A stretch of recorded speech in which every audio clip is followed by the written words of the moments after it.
All right, here's replacing the radiator for a 2015 LR4, the 3.0 V6 supercharged. Not a lot of fun. So I'm going to do this video in reverse. So I'm going to finish off removing it. It's free. I can take it all out now. I think the hardest part about this job is there's 4 screws like this on each side, kind of holding all this together. So what you've got is the regular radiator. That's what I'm replacing. It's got a hole in it. Air conditioner condenser, and another radiator for the supercharger, and it's all on the same system. This is and this is. So you're gonna have to drain everything.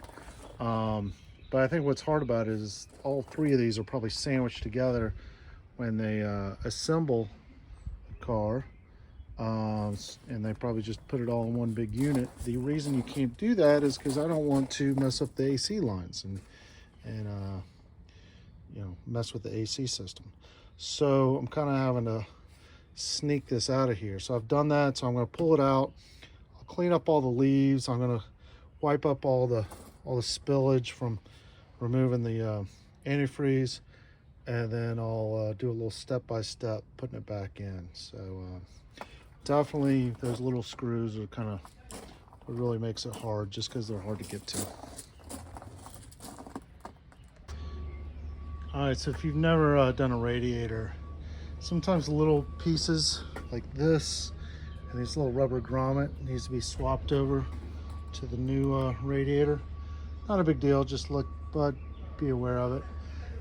FYI, obviously this is the overflow. You pour water in here, water is going to come out of both of these spouts. I don't exactly know why they engineered it like that, but FYI, just the water's coming out of both of those. So this part just comes straight down after you take off that little retaining clip. So just a couple little taps with a little hammer, and it'll come right off. It's just press fit on there. So the new radiator doesn't come with foam. I had to find this at Lowe's. I think it'll work just fine. All right, so I got the condenser attached. Now to do the outside radiator. So it's probably easier to just take off the radiator, attach these 2 screws, and then you can attach the other 2 screws on each end for the other radiator.